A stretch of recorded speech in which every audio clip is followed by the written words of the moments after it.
A couple of Colwood folks are coming as well. Oh, good.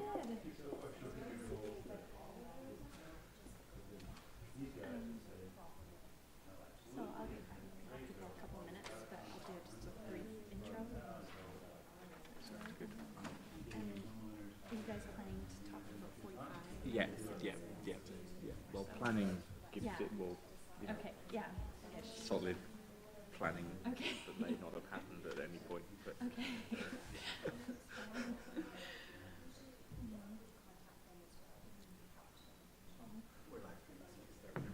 Okay, I'll give it a few. I know at least 3 people are coming. Yeah. Thanks.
Good afternoon, everyone. Welcome to today's Roads to Research. Help yourself to coffee in the corner there. Today, we're very pleased to have 3 presenters, Doctors Chris Ling, Ingrid Kaiser-Mitchell, and Charles Krusikoff. And the title of their presentation is Pathways Towards Whole Community Transformation, the Role of Incentives, Social Marketing, and Education. Over to you. Oh, and a reminder that these are being filmed. Thanks. Well, thank you everybody for coming. I'm going to kick us off, and then we've got a bit of tag teaming going on with different bits. So it'll obviously be all smooth and seamless and very fluent and professional. Some of you will have seen some of our material on the Solar Colwood project before, but I just thought there'd be a number of people who haven't, so we'll just cover a couple of sort of basic points. The Solar Colwood program was based around a grant from the Clean Energy Fund at NRCan, who awarded the city $3.9 million for solar hot water retrofitting of primarily homes but also businesses. The Solar Colwood project as a whole and had another sort of bits added to it as part of that package. For example, a solar thermal retrofit of the Colwood Fire Hall, demonstration of new development, demonstration of the use of these technologies in new development at Colwood Corners, education and research, which is why Royal Roads was brought in as a partner, and the Office of Research, Office of Sustainability have done a bunch of work on monitoring and things like that. And also, as you've probably seen around the city, electric vehicle infrastructure has been put in as a result of this program as well. So although the main focus was originally the solar hot water, it has other elements and has changed over time as to what the focus is as well. So the current stated aim of Solar Colwood is the light blue at the top, aims to have 1,000 Colwood residents and businesses take energy-saving actions at home, at work and on the road. That's morphed somewhat from the original aims, which are also there, which are Solar Colwood will aim to retrofit 1,000 homes, which is about 1/6 of the housing stock, with solar hot water heating and other clean energy-saving retrofits over the next 3 years. So what we wanted to do when we started this research is really look into how the Solar Colwood project has been perceived and spread throughout the community of Colwood, and looking at some of the reasons why, or as it turns out to a certain extent why not, lots of people have installed solar hot water on their homes, and looking at some of the other impacts as a result of the project. So we've carried out a number of different exercises. We've carried out focus groups with various different people. We've done a few surveys with different groups of people. We've done some interviews, and we've also run a number of student projects with BSc students, with some master's students who acted as research assistants for us from the MEM program and from the Interdisciplinary Studies program. And, you know, all those conversations and anecdotal stuff that sort of comes our way are all part of the evidence that we've considered. So where is the project now? And these are figures that we had as of March the 12th. So they're sort of about a month and a half old. So 34 installations of solar hot water, 73 installations of another type of technology which was introduced as a result of leveraging some grant money from BC Hydro for ductless split heat pumps, which is if you're familiar with heat pump technology, this is a particular one that's very useful for homes which have baseboard heating rather than furnaces. So it's a way of using heat pumps in houses which don't have ducts and things within them, hence the name. 171 homes have undertaken other energy retrofits as a result of engagement with the program. 229 homes have taken energy assessments. 331 homes have received energy and water savings kits, and 758 individuals have signed up for an email newsletter. So, you know, it depending on how you perceive that 1,000, the original intent of 1,000 concrete, technologically based energy retrofits, clearly the target has not been met. The sort of change over time that the program has metamorphosized into, you know, you're starting to see that that kind of level of outreach of energy savings and energy efficiency, the message is reaching the sort of levels of people that were originally anticipated. So it's definitely not quite what was originally envisaged, but certainly there has been a relatively significant impact in terms of communicating with the population at large. As of this April, and people may have seen the publicity around this, there's now a limited number of grants that are also available for solar hot water through the Solar Colwood program, but available regional-wide in the CRD. So this kind of marks a sort of shift very much in scale in terms of where this program is reaching, and a recognition that there probably just isn't the demand for solar hot water within the community of Colwood on its own to make use of all that grant money that exists. So we'll just take you through a little bit now of the data we collected and some of the kind of conclusions and insights we've drawn from that information. So solar hot water has not really widely been adopted, and the evidence that we have is that it's possibly the wrong technology for the community for a variety of different reasons, and we'll look into some of those later. However, Colwood has benefited quite significantly in terms of the profile and the brand of the city in a national and international way.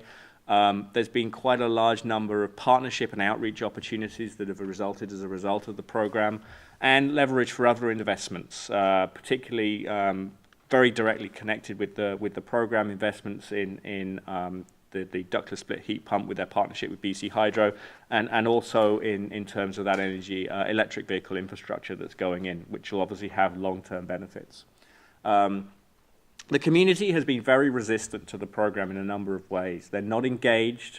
There's a level of distrust of the city. You know, it could be the best program in the world. There's a significant group of people within the city of Colwood that are just not going to engage with it because they just of the perception they have of the city itself.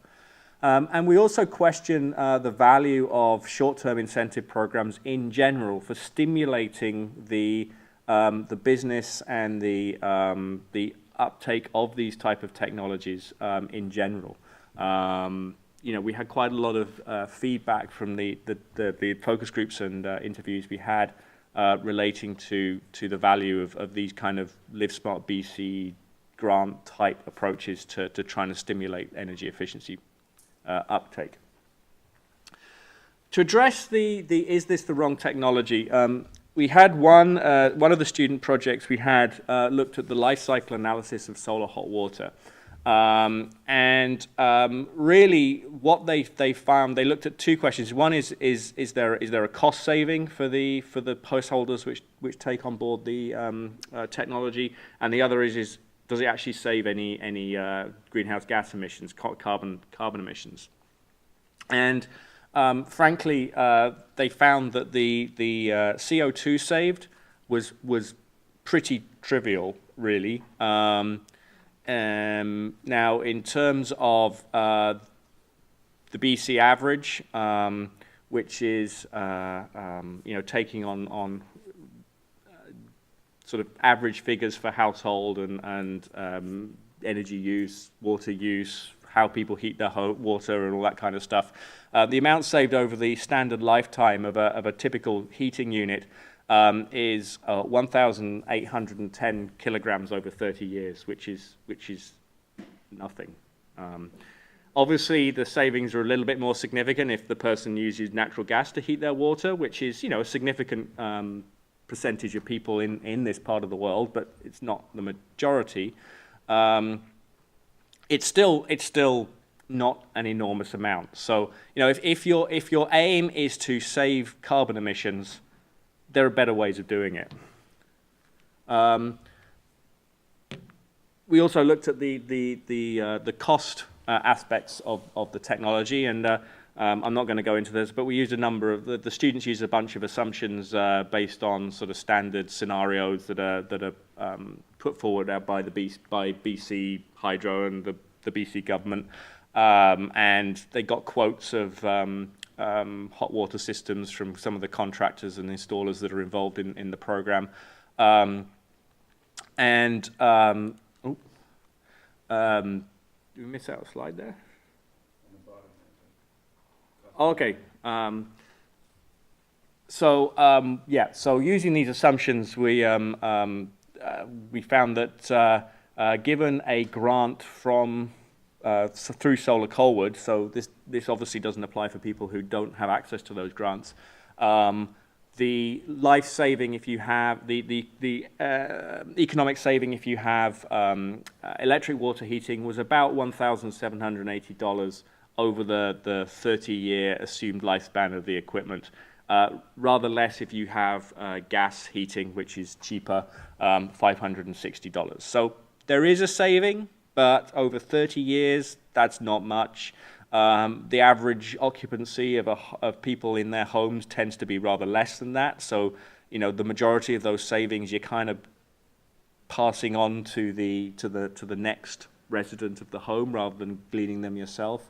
Now there are ways you can defer that, or there's ways you can sort of do clever things with financing that you might be able to get a bit more of a benefit up front, but it's fairly marginal, even with the taking into account the grants. So that sort of really gives a summary of, maybe solar hot water isn't really a great thing to be starting with in terms of opening up that conversation about energy efficiency. So where do we start at in terms of the beginning of the program? What was the attitude within the community of Colwood? So we sent out a survey, which was just a little bit after the launch of the program in 2011. So it was just a few more than 1,000 homes were surveyed. We got 209 responses, and here's the data. So there's a modest level of interest in energy efficiency. 40% of people are concerned with their energy bills, but few people have taken much action. So 83% have not had an energy audit, which is the thing you need to do in order to know what's good for your home in terms of retrofitting energy efficiency, and is the only way you can access any of the grants that happen to exist at that time, including the Solar Colwood grants. We had a response where it was roughly the same. A third were unlikely, a third were likely to install energy efficient solutions.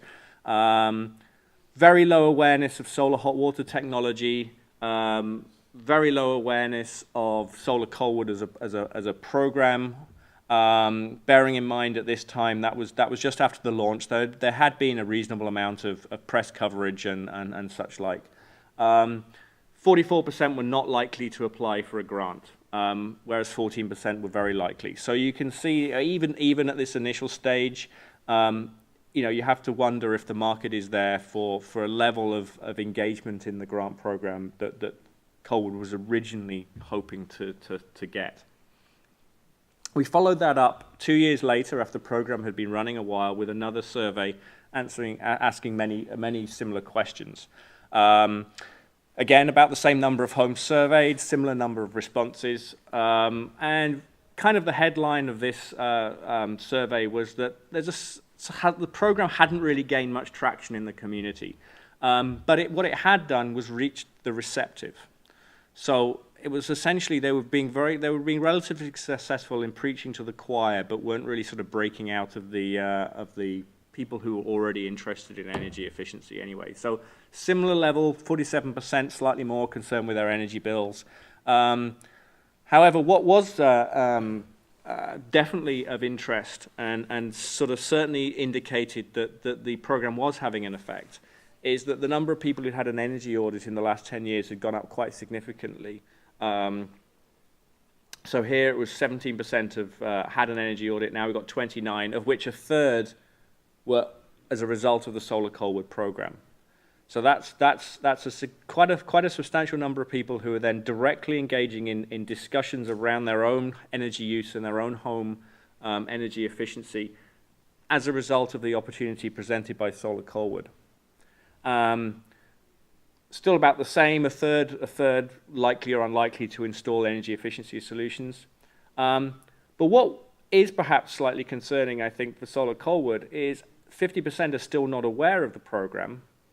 And this is where, going back to my comment that it seems to be just reaching the converted still. It's reaching those people that were likely to make these kind of decisions and these kind of actions anyway. But the actual likelihood of anybody applying for a grant through the Solar Colwood program has actually plummeted. So after 2 years of the program, we've gone from 14% to 4% very likely to apply for a grant. We'll look at, we've got a sort of bit more sort of message stuff around why we think that might be, but it links back to this: is it the right technology, more or less? We also, just as a reference, we carried out a survey in a neighborhood, similar kind of neighborhood in Saanich, just to see, whether whether Colwood is weird, or whether it's. Oh, hang on, we've got. Some of the data's got a bit mangled there. I think there might have been a cut and paste error, actually. Obviously, we didn't ask questions about Solar Colwood for the Saanich neighborhood.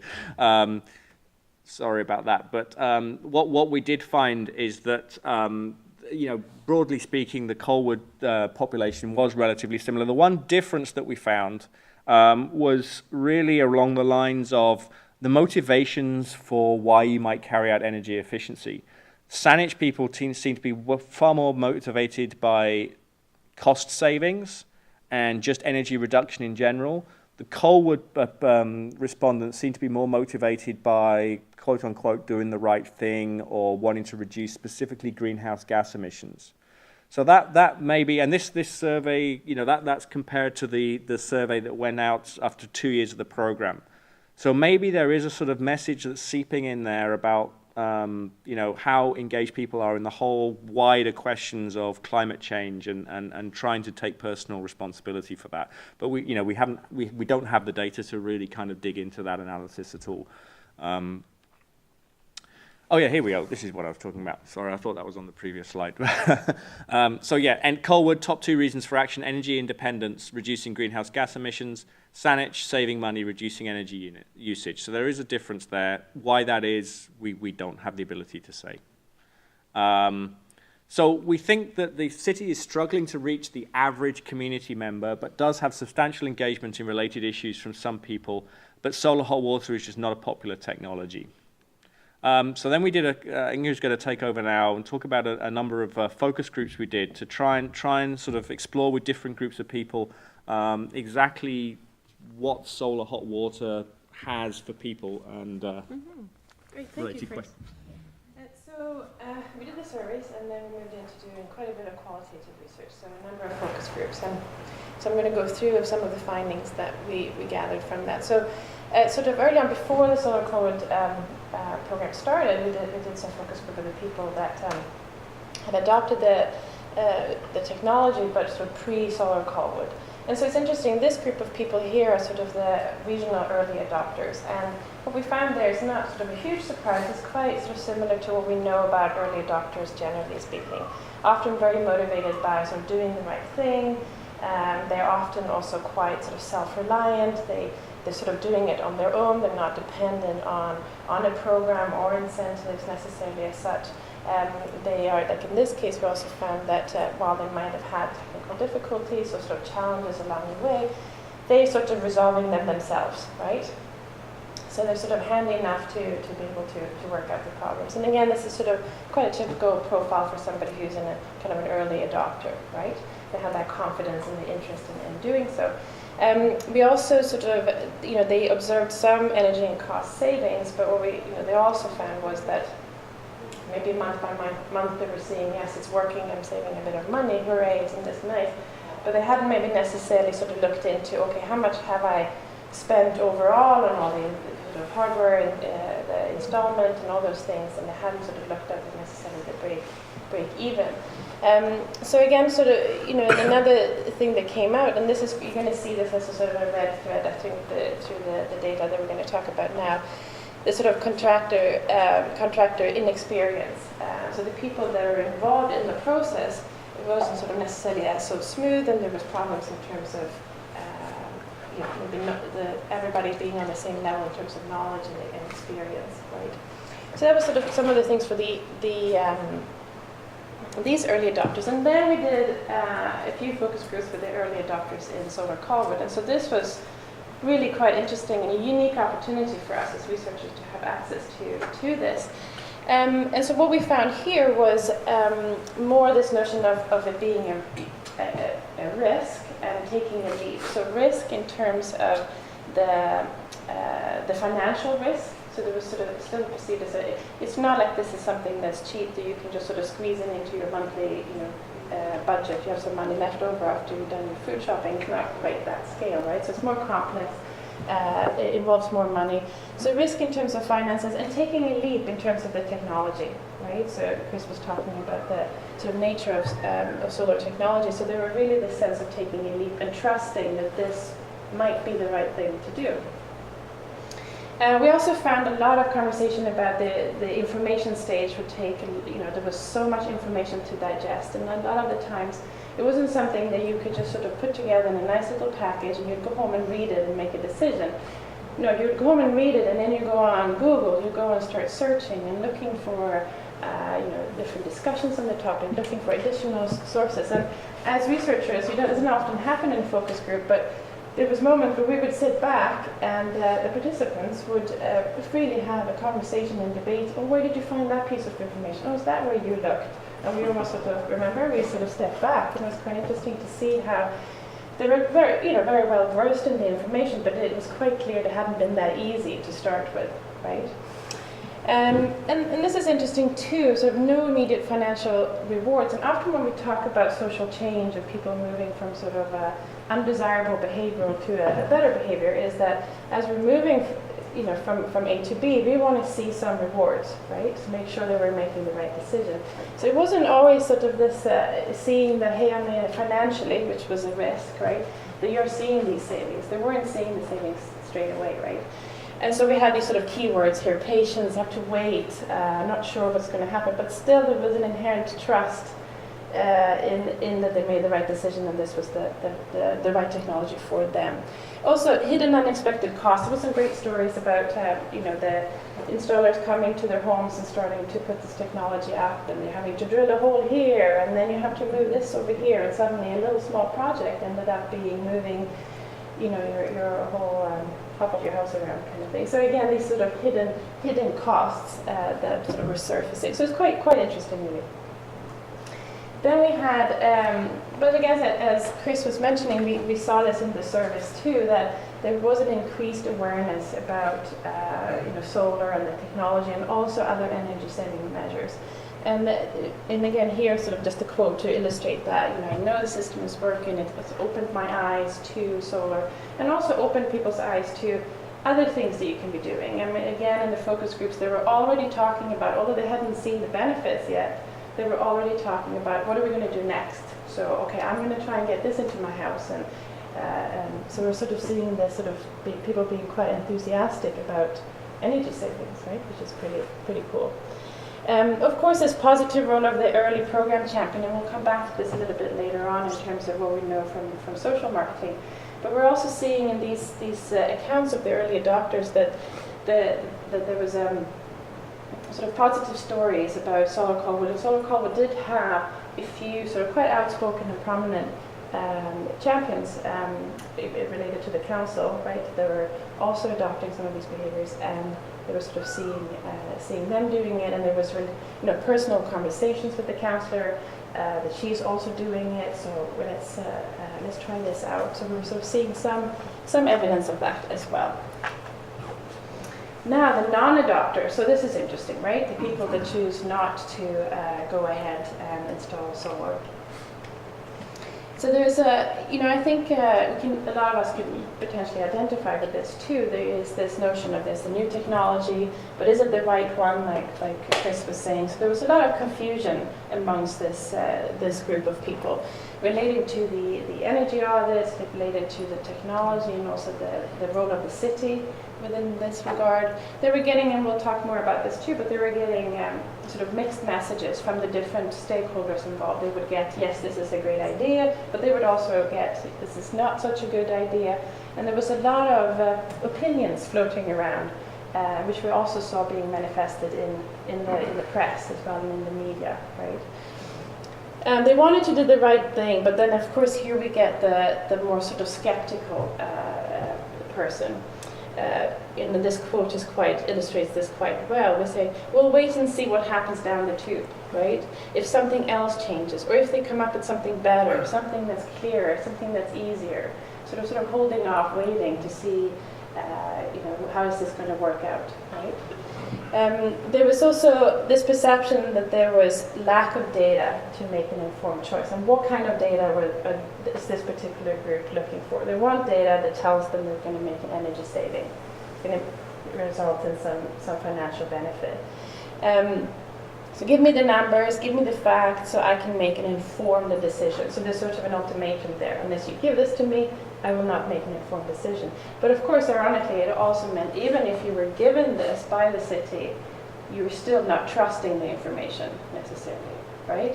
So there's sort of, are you actually going to be able to move forward because you created this condition for yourself? So there was still discussion that they're still likely to act on energy efficiency, but probably not again that solar hot water, right? So coming back to what Chris talked about before. And this is interesting. We've had this quite a bit too, this distrust in the city. And we often see this in the sort of social marketing or behavioral change programs, that there can often be a distrust in the sort of government, the municipality. What is the intention? And we sort of see this here too. And I'm not going to read the whole thing, but it's this whole quote is packed of distrust, right? I definitely saw competing interests. Why is City of Colwood doing this? Is somebody else behind them pushing the green interest, right? So a lot of distrust, and you also see this distrust not just in the city, but it's sort of spreading to the other stakeholders that are part of this, and this has to do with the auditors and the installers. People selling the product, they're just selling it, they're putting money in their own pocket.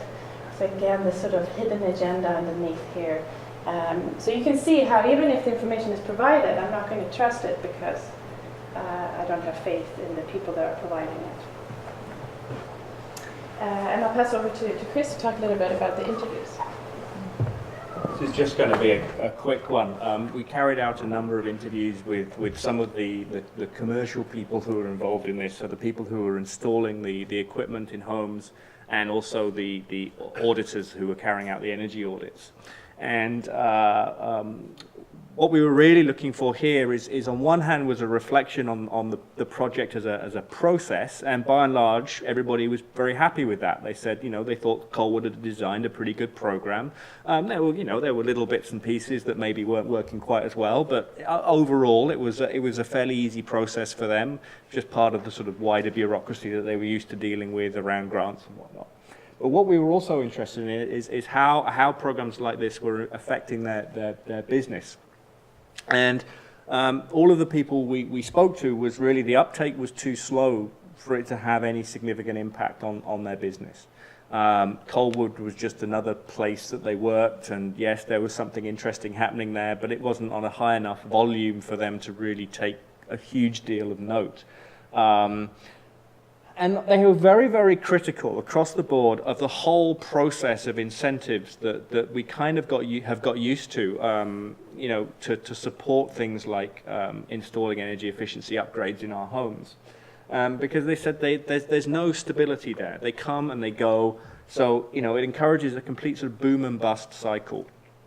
In that people sort of hear that a sort of grant stream is going to stop suddenly, and sometimes there isn't much notice. So these auditors and the installers, they suddenly get deluged with loads and loads of customers that they don't have the capacity to serve properly.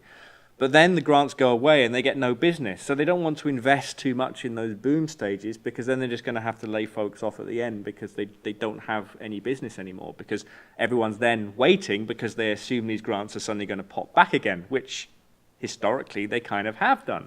So everyone we spoke to in these interviews just had a high level of frustration over the lack of sort of stability, and a very commonly held view was, these incentives just don't help us. We'd rather, if they were going to come and just stay there, fine. But the way we are now with them coming and going is worse than with no incentives at all. And then people can just make up their own minds. But we can sort of invest in ourselves because we know this is the state of play that we're in, and this is what we have to deal with, and we make our business like that. But the constant changing environment was a problem.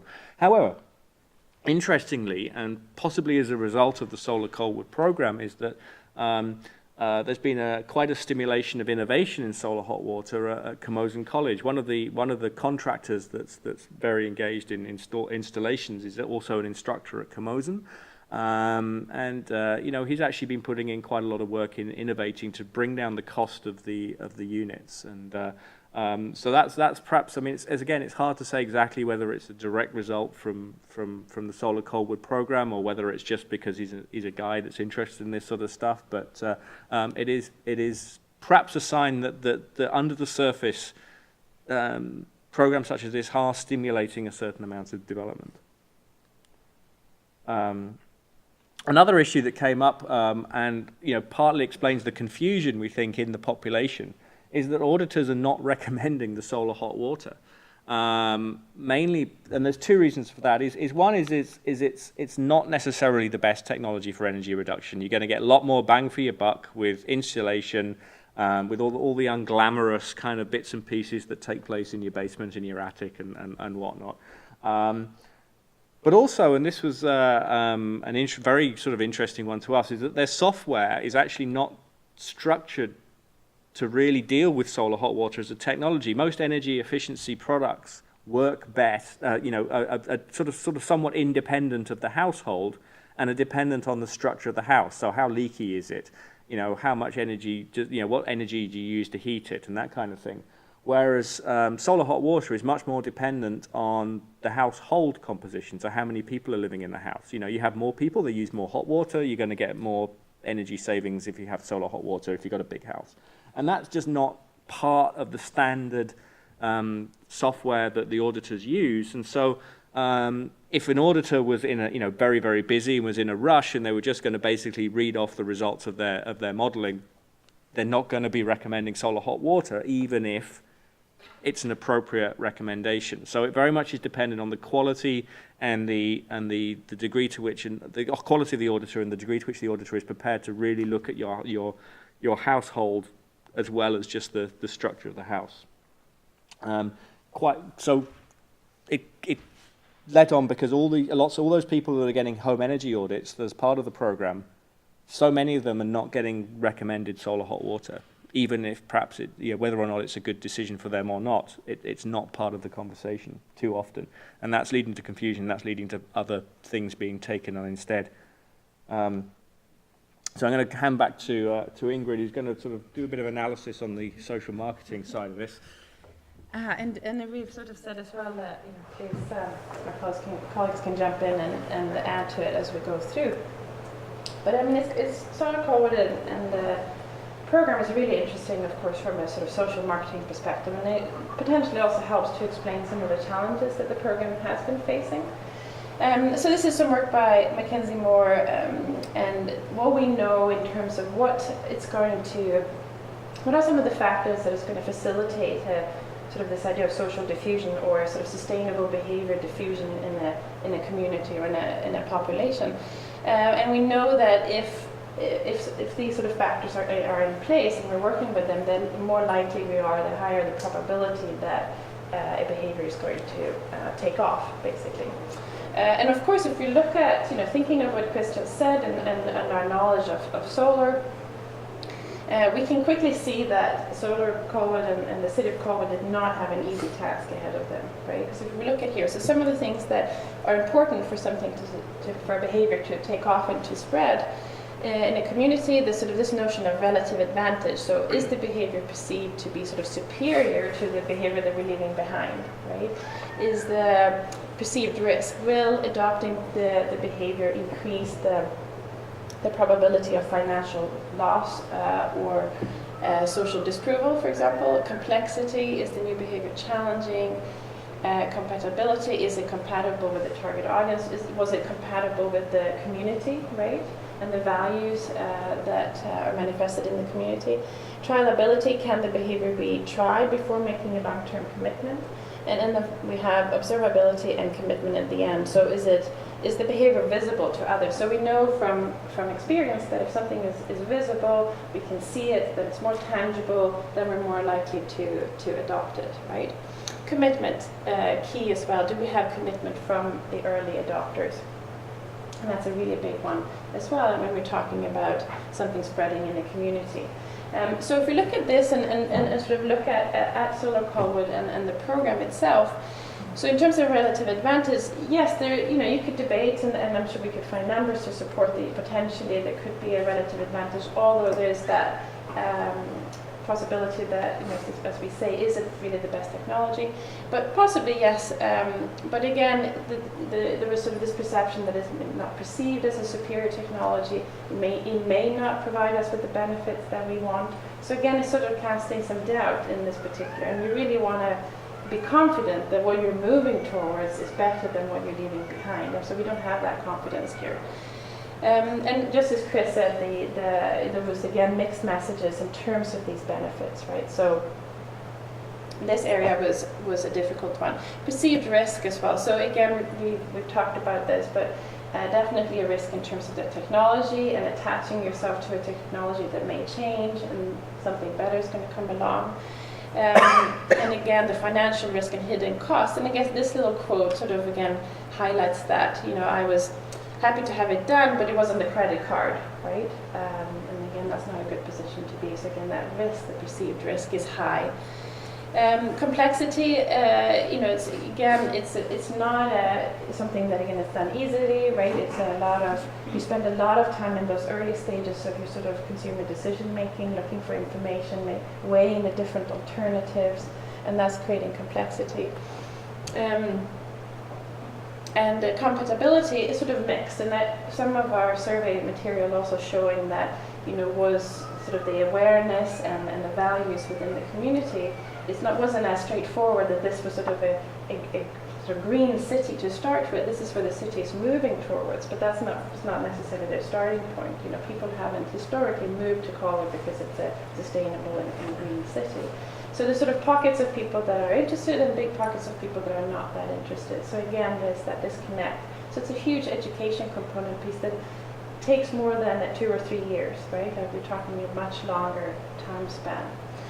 And then trialability and observability. We know as well that these are really important things when we talk about change in our behaviors. And we know that ourselves, not from solar, but even in terms of our own lives and things that we've tried to change, from healthy living to stop smoking to whatever it may be, right? This is the same idea. So can the behavior be tried? And with solar, it's not something that you just can buy and take home and try. And if I don't like it, can I give it back? Right? You can't do that. While it's something that we can, it's potentially more tangible than other things in the sense that we can put it on our houses, we can see it, like we can see some from our window here on our buildings, right? It's tangible in that sense. So we can observe it, and we've seen with Solar Colwood that they've tried to look at ways of how they can capitalize this. The sort of new behavior is you can actually observe it. You can see that some people have started to put solar on their houses, right? But the trialability has been difficult, and they did. Solar Colwood did, put some strategies in place to address this in terms of early on this kind of Solar Colwood open house. You could come, you can get information about it, but again, there was sort of limited to start with, and then it's accelerated sort of more the halfway of the program. We're seeing more of these kind of notions of open houses. People can come and experience the product before they decide themselves. And what else was I going to say here? Another thing was these notions of champions. And so you see some of these pictures here to the right of a couple here and their dogs. And sort of halfway through the program, there was a shift where they started to much more capitalize on these stories that were created by the early champions. They weren't doing that in the beginning. It was sort of being quite over-reliant on a few individuals that were doing a lot and out in the community. And that worked to a point. People thought, great, so-and-so is doing it. But there wasn't enough, they needed more champions to be out there because it sort of backfired in the sense that then it was like, oh, so-and-so is still doing it. Nobody else is doing it. Why is nobody else doing it? Why is that person being so persistent? So it's sort of, from being a positive thing, it sort of shifted to being, hang on a minute. And so they needed, in some sense, that some of those early adopters needed to be on board much earlier. And we've seen that, so it's a shift that's happened. We've seen these stories. You can go on their website, you can see really rich and sort of inspirational stories that people are going to go and think, oh, I can possibly do that too. I'm a family with 4 children. Oh, and so are they, right? And they were seeing those kind of conversations taking place, because we know as well from social marketing, when those conversations between people are taking place, that's when you're more likely to adopt it. Is there anything else you want to add to that? Sounds good. Move on, Charles says. Yeah, and then I think that's... Shall I use? Okay. Well, we already spoke about, I think, some of the incentive and grants projects. Now, we've been kind of pessimistic on the program and some of the outcomes of the program, but definitely for the city of Colwood in particular, and for awareness of energy efficiency in the community, it's been very positive. City of Colwood has won recognition from various different people. They were recognized by the BC municipalities. They have been recognized at national levels. I was just hearing a story that they're getting contacted internationally of people that are quite interested in the program and how the program ran. So it's definitely sort of raised the profile of Colwood and the project, and people are interested, and you see this expansion to the CRD as perhaps being the sort of modeling of Colwood going out into the community.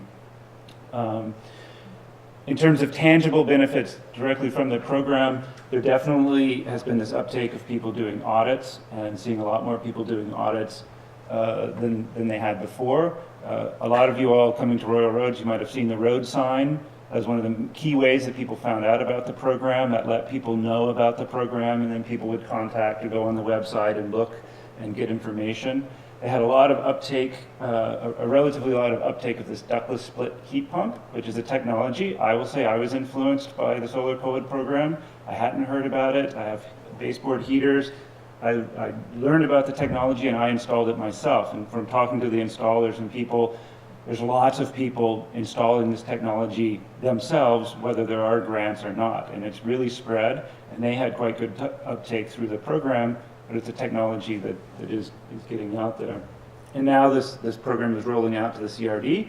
So any of you all who live anywhere in the CRD, including myself, I have tracking number 49 apparently, to install a system at my house now, which is a complex system to actually get something installed. But anyone living in the CRD can now go get a grant through the Solar Colwood program in order to install a system at their house. And these grants are up to $3,000 on a system, and there is this system now called the Sun system that they're saying they can deliver for, I think it will cost me $3,000 or something out of pocket to get the system. So it will be interesting. That's what I'm in conversation now about putting it there. As part of the program, Colwood gained, and all of these partners gained, a lot of interactions. We've had a lot of interactions, gotten to know the people at the city, had a lot of interactions, and talked about a lot of other topics as well, and finding ways to work together. BC Hydro tried out several things. They tried out a program where you could get low-interest loans through BC Hydro. They tried this ductless split program and other things. So several partners. There's been a project around smart homes and having the boards. So there have been a lot of different things that have come out of it, the electric car outreach and things. And then the piece that we've been quite involved with was this education outreach piece. So in the project, one thing that, and I mentioned before, but we were observing in the focus groups and when we were understanding who had installed the technology, so who are these 31 homes, we found that they were, for the most part, typically an older demographic, often two people, a bit of extra income. The initial price was not their big concern. They wanted to do something. They wanted to set an example. And we had a couple of families through the program, but we were saying, well, who really would benefit from this? The people with young kids, bigger families, those would be people that would really benefit from it. So we started brainstorming about, well, is there a way we could do an outreach piece of the program that would be an education component? So we had some money through the PICS program, the grant that we had received, and we designed a program that then was delivered by Susan Kerr and one of our BSc major project teams, where they went to Dunsmuir Middle School here in Colwood and delivered a series of educational pieces to the 7th grade students in the school. And they did it through a particular class in that school, which was around sort of sustainability and community.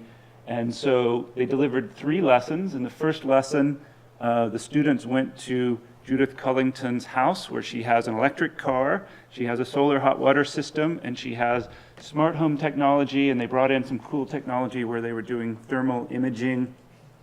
One of the challenges of solar hot water, I was noting from reading the notes about these home visits is, so they divided the students and they went to different stations and learned about these different technologies. people loved the electric car. They thought it was so cool. They wanted to learn about electric cars. They wanted to really engage in that technology.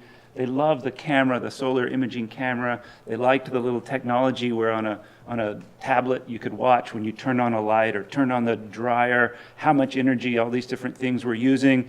And then they would get to the solar hot water and say, huh, well, there's the panel, so it heats your water. What's the big deal? This isn't a technology that's really sexy and exciting and something that people are really get excited about. And when you talk to people, so Steve Grundy, for example, here on campus has a solar hot water system. And you say, well, what do you think of your system, Steve? He says, I don't know, I guess it works. I get hot water. I don't even think about it, right? So it's a system that's sort of working in the background and you don't think about it. It's not something that is ever present. And that's part of, in a way, what makes it hard to sell, because people think, well, I have hot water right now. Why do I need to change? What difference do I need to make? So those are some of the things. So part of what we were trying to do and what the project was trying to do here was to see if we could foster what we would say intergenerational learning. Because of course these kids are not going to be buying solar hot water systems. Their parents will. And so part of educating kids about the importance of energy and energy efficiency and different technologies was then to start a conversation with their parents. And that was something that we found was somewhat difficult in the program, in part because you're dealing with 7th graders and trying to think about and interact, get 7th graders to interact with their parents in the first place. So they had a challenge in trying to send home permission forms and surveys to get the parents to fill out information forms. They had a very low return rate on those. So it was difficult to even get firm data about what types of conversations or what impacts may be there. And then, it's very hard to show the outcomes, and we're glad Brian is going to teach us all how to design and understand outcomes of these programs, how much conversations went on, what were the impacts of those conversations. Will the impacts mainly be perhaps on the students who later know something about this technology, or will it be these conversations that may get started and they say, hey, Dad, why don't we have a hot water system like this in our homes? We don't know what the outcomes in a way in the longer term will be. We do know that there's interest among young people in these technologies. They want to do things. My kids come home from school every day and often talk about, wow, we learned about how important it is to change our behavior, how important these messages are sort of getting out there, and finding ways to engage kids in that process and get them to engage in actually influencing choices that families make, I think will be important. The final, we put together just some discussion questions in terms of the lessons learned. And we have Michael Baxter, at least one of our representatives from the city of Colwood, who could talk a little bit perhaps about the benefits to the city of Colwood as they perceive them. But this was a program that most of the money was directed to these incentive grants. The grants were not used. I assume the money was not ever received or will be given back in a way. But what was the benefit? How can we capture and understand what the benefits of the program overall were? Now, in hindsight, would the program have been designed differently? What would be the changes in the program and how it would be designed? Clearly, there are many challenges in solar hot water. So, how would you design an optimal program that you might take to NRCan or another funder? And then the challenge is the city. So the city of Colwood being just one municipality within a broader swath of municipalities, hard to manage or run perhaps. I mean, there are some advantages to having a smaller group, but then also disadvantages. Should this have been or would have been more successful as a CRD-wide or a broader project from the beginning? So those are just some of the questions or ideas that we had at the end. Thank you. So we're happy to take your questions, and Michael's here, and if you have some questions for the city.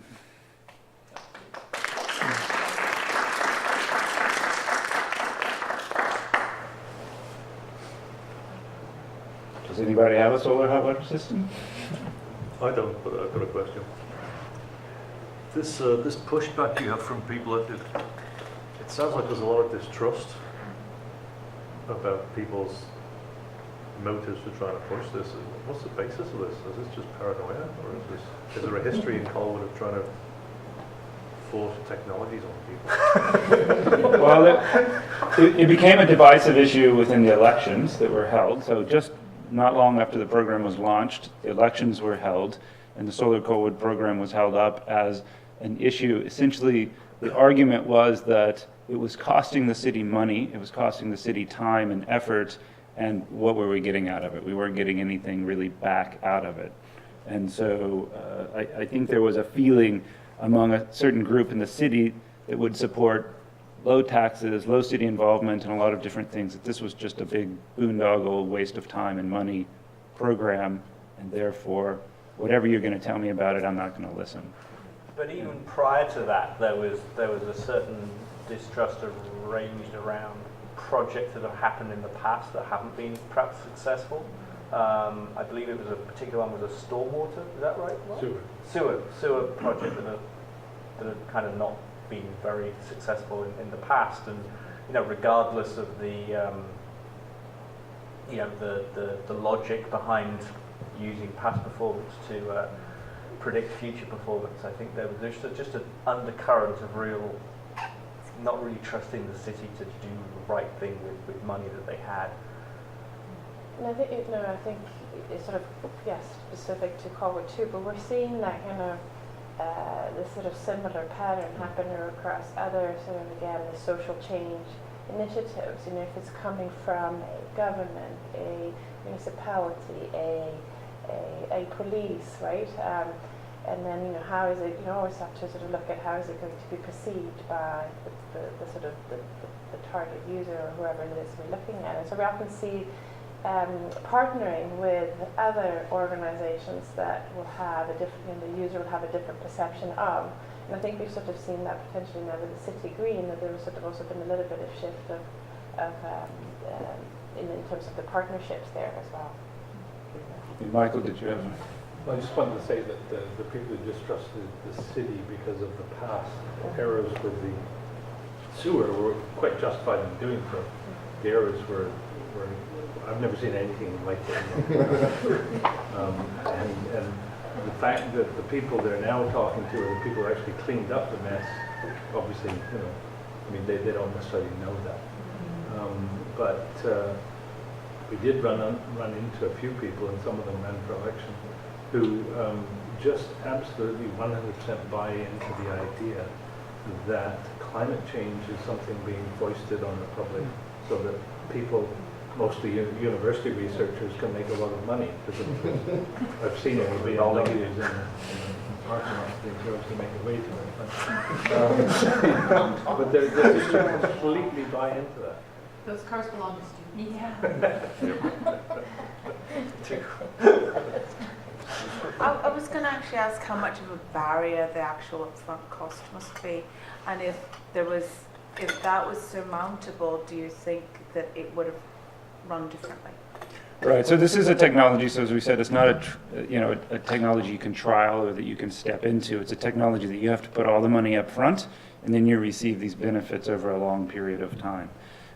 So that's a challenge. Now they tried to overcome that in part, and many instances around different places have tried to do this where, well, if we'll give you a low interest loan, you don't actually have to we'll put the money up front and then you pay us back essentially from your returns over time, then you'll pay that money back. And BC Hydro tried to bring forward that loan idea. There was very limited uptake. There was a similar program in Vancouver which also experienced very limited uptake from that.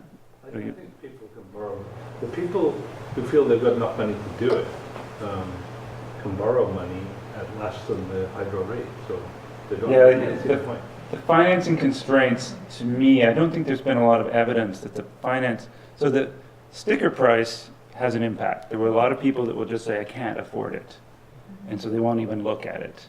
But in terms of those people who are interested, financial decisions are not the main driver. Those people who are interested would be able to finance it. It's you get into questions of, so part of it is this the right technology? If I'm really so I have my home energy audit and they're telling me, well, you should be putting in a new heat pump in your house and you should be putting in insulation and doing all these new windows perhaps. these other things, and this gets put way down the list, so by the time I spend $12,000 doing everything else, do I really want to add this on, another $8,000? And I'm not sure about the benefits, and that's a rational, I think, approach to how you would consider it. And even the best, you know, I mean, the data is a bit fuzzy, but most of the data suggests that you will get a payback, but it's over a very long period of time. And you know, I think people in general were uncomfortable with the length of time. You know, if the whole kind of question of how much it's going to cost was their main kind of decision-making point, that, you know, the payback period is just too long for those people. Now it's coming down. I mean, the figures the students use, you know, they did factor in a sort of fair degree of inflation in energy costs, but, you know, the fact that energy costs are going up and the costs of the systems are coming down. So, you know, maybe it was just too soon. Maybe, you know, if the program had started now, there'd be a different.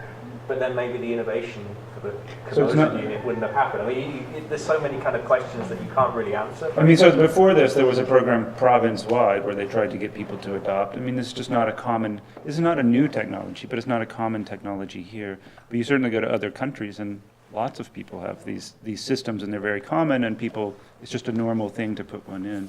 Because energy costs are way higher in other countries, and also the electricity we have here comes largely from clean sources. So even for a lot of people, the carbon question isn't really a big deal either, because you know, it's all coming from hydropower. So I was just going to pick up on that one, Chris. Did I understand you correct then the slide that you showed that the net impact on greenhouse gas emission, the carbon footprint, that it was not huge? It wasn't a huge this particular technology. For an average BC home, it's almost negligible. But the ductless split heat pump technology, did it have a much more significant? It has a much more significant energy efficiency saving. So if you're already on electric, often it's someone that's already on electric, like electric baseboards. So I can say, I put one in, I would say your costs go down by about a third. And heating is a much greater portion of your electric bill. So say 70% of your electric bill is for heating in your house, whereas hot water maybe 20%. So you're just going to have a much greater impact on your bill, and you're going to get a greater return. And so the other advantage is it's not. I mean, it still doesn't make a vast difference for greenhouse gases because of the nature of our electricity. But what it does do is it helps. A heating system helps much more BC Hydro manage load levels, whereas hot water doesn't help them very much. So, and that sort of, you know, if you're interested, for example, in Site C or something like that, you're going to be more inclined to go for something which stops you from heating too much, or energy efficient light bulb or something like that, rather than hot water. So just, you may have addressed this, and I apologize, I came in a bit late. So why was the solar hot water chosen as the sort of leader of this? Did you? No, sorry. I can tell you that's because the grant program was targeted at solar hot water, and we actually had to work on NRCan to persuade them to allow us to fund other things. And the one thing they consistently would not allow us to fund, except under one exception, which I'll mention, they wouldn't allow us to fund PV, so photovoltaic. Oh. Yeah, and the only ways they would allow us to fund that is if you own an electric car. So if you're buying the PV to provide fuel for your electric car, then it's a huge. So you see the bakery up here. The row. Yeah, so they have PV panels there, the photovoltaic, to produce electricity, which theoretically can be used because they have a charging station for an electric car there. Oh. Now it's just It's NRCan's fault, really, that it's focused on solar. I mean, I think they wanted to see they wanted to see an application of the technology. Part of what they were trying to do is a concentrated application. So because you had this problem where you don't have installers, no systems are going to get sold and installed. So if you can get a concentrated group area where lots of systems are getting installed, then you can get the necessary infrastructure to install those systems. As we saw, there wasn't, in a way, enough uptake to have all that infrastructure. I mean, there's a couple of installers that have done most of the installs. There's several other companies that are qualified. But even those people, talking with them about the systems, they say, oh, it's a small piece of our business overall. But I think one of the problems is that plumbers are lousy salesmen. Over and over again, we've seen people go into homes and not try and upsell. The one contractor who does most of the install, he's actually a good salesman, and he only does solar hot water. Well, mostly. He had to take a break because there was a little bit of lull in the number of people coming forward. But he is trying to sell you a system for $3,000. Almost all of his installs are over $8,000 because he upsells. He'll try and sell you a better hot water tank. Oh. Thanks for the tip. It really is a good. We haven't signed the contract yet. But no other plumber that we've come across tries to sell these great Honestly, hot water things. And where these systems make the most sense is to have them built in from the very beginning, right? If everything's built in from the beginning, because they're complex to plumb, they have to actually have piping from your rooftop collector all the way down to your hot water tank. There's often two hot water tanks. You have a preheat tank and a main tank. So they're complicated systems to retrofit, but they would be fairly easy systems to install from the beginning, but no one will pay for them. So this is what all the builders say. So we had some VSC projects looking at home energy efficiency. So if I install a system, does it raise the value of my house? And in general, the answer is no. It's not something that real estate agents ever talk about. They don't talk about energy efficiency and all these different things. And there's not a lot of evidence that it would raise. In some cases, it might lower because people say, what if this thing breaks? What am I going to do? So in that sense, if they were, I don't know if they were mandated, if there was a way that you could get them into, so new houses have to be solar ready, but you're not seeing these new houses coming with these systems, but they could build them in much cheaper, and then they would be there for the whole life of the house, and they would pay back whoever owned the house. Society would receive those benefits, but that piece hasn't been worked out. Thank you. Now, I see it's 1 o'clock. Thanks, Charles, Ingrid, and Chris. That was really interesting to hear more about that project. Would it be okay if I share the slides online in case people want to see them again? Thank you, everyone, for coming today, and for those who joined us online. Cheers.